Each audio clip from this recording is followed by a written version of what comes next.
Hello दोस्तों, नमस्कार। मैं हूँ ईश्वरपाल सिंह और आप देख रहे हैं मेरा यूट्यूब चैनल इंडिया आजकल सच खबर हर पल। पेश है एक नया वीडियो जिसमें हम बात करेंगे महाराष्ट्र विधानसभा चुनाव की। मुझे एक दिन का टाइम दो, मैं सारी मस्जिदों से लाउड स्पीकर उतरवा दूंगा। क्या राज ठाकरे का हिंदुत्व उद्धव ठाकरे पर पड़ेगा भारी? मुझे एक दिन का टाइम दे दो, मैं सारी मस्जिदों से स्पीकर हटवा दूंगा। महाराष्ट्र विधानसभा चुनाव में मनसे प्रमुख राज ठाकरे खुलकर हिंदुत्व का कार्ड खेल रहे हैं।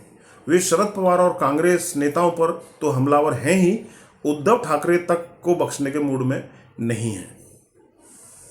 अमरावती में राज ठाकरे ने उद्धव ठाकरे को स्वार्थी तक बता दिया, उन पर हिंदुओं का अपमान करने का आरोप जड़ दिए।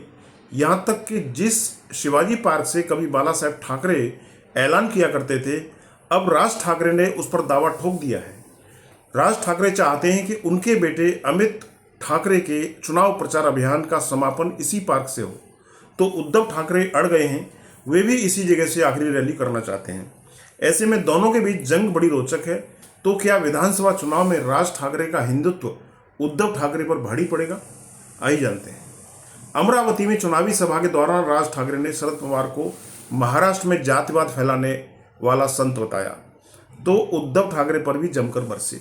राज ठाकरे ने कहा, हिंदू बिखरे हैं, सिर्फ दंगे के समय साथ आते हैं। उधर महाविकास आघाड़ी को वोट देने के लिए फतवे निकाले जा रहे हैं। कहा जा रहा है कि एकमुश्त होकर महाविकास आघाड़ी एमबीए को वोट करें। लोकसभा चुनाव में भी यही देखने को मिला था। राज ठाकरे ने कहा, हमारे वोट बिखर जाते हैं क्योंकि हम सिर्फ दंगे के समय हिंदू होते हैं। उद्धव के काम पर उठाए सवाल। राज ठाकरे ने इसके बाद सीधे उद्धव ठाकरे पर हमला बोला। कहा, उद्धव जब सीएम थे तब सारे मस्जिद से लाउड स्पीकर मैंने निकलवाए, जिसके बाद हम लोगों पर 17,000 से ज़्यादा केस दर्ज हुए। मेरे हाथ में अगर सत्ता दी तो कल एक भी मस्जिद पर स्पीकर नहीं दिखेगा। राज ठाकरे और हमलावर हुए और कहा, हजारों लोग मुंबई तक मोर्चा निकाल रहे हैं। उनकी हिम्मत कैसे हुई? क्योंकि कांग्रेस के सांसद जीत कर ज़्यादा आए हैं, इसलिए। उद्धव पर स्वार्थी होने का लगाया आरोप।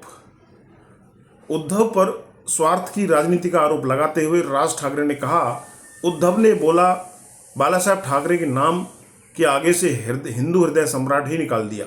ये स्वार्थ के नाते किया क्योंकि उनकी मजबूरी है। उनके साथ कांग्रेस और शरद पवार की एनसीपी है। वो बाला साहेब को हिंदू हृदय सम्राट बोलेंगे तो ठीक नहीं लगेगा। नवनीत राणा लोकसभा चुनाव हार गई तो कुछ लोगों को की इतनी हिम्मत हो गई कि दंगा करने पर उतारे हैं। एक बार सत्ता दो, इन सबको मैं ठीक कर दूंगा। नेता हमें जातियों में बांट रहे हैं ताकि उनका मकसद पूरा हो सके। शरद पवार पर जोरदार हमला। शरद पवार पर हमला करते हुए राज ठाकरे ने कहा, महासभा में महाराष्ट्र में एक संत काम कर रहे हैं, उनका नाम है शरद पवार। अभी मराठा और ओबीसी का विचार चल रहा है, उसके भी जनक हैं शरद पवार। मैंने मनोज जरांगे को बोला था कि ऐसे आरक्षण संभव नहीं है। आप देखिएगा कि 20 नवंबर को चुनाव होने के बाद में यह सब ड्रामा बंद हो जाएगा। राज ठाकरे ने कहा, उद्धव ने अब हर जिले में शिवाजी का मंदिर बनाने की बात कही है। क्यों? क्योंकि शिवाजी के स्टैचू कम पड़ गए हैं। स्टैचू बनाने से अच्छा है कि शिवाजी के किले को सहेजा जाए। मायने भी समझिए, महाराष्ट्र में हिंदुओं की आबादी लगभग 80% है। राज्य 98% सीटों पर हिंदू ही तय करता है कि जीत किसकी होगी। अब तक उद्धव ठाकरे और बीजेपी की इन पर पकड़ मजबूत रही है, लेकिन जब से उद्धव ठाकरे शरद पवार और कांग्रेस के साथ गए हैं, उन पर हिंदू हितों को से समझौता करने के आरोप लगाए जा रहे हैं। बीजेपी और एकनाथ शिंदे की शिवसेना पहले ही उद्धव ठाकरे को बाला साहेब ठाकरे के हिंदुत्व से पीछे हटने का आरोप लगा चुकी है। अब राज ठाकरे भी खुलकर इस लड़ाई में साथ में आ गए हैं। इससे पहले वे सीधे उद्धव ठाकरे पर हमला करने से बचते थे, लेकिन इस चुनाव में वे काफ़ी हमलावर दिख रहे हैं। दोस्तों, फिलहाल इस वीडियो में इतना ही। मिलते हैं अगले वीडियो में। नमस्कार।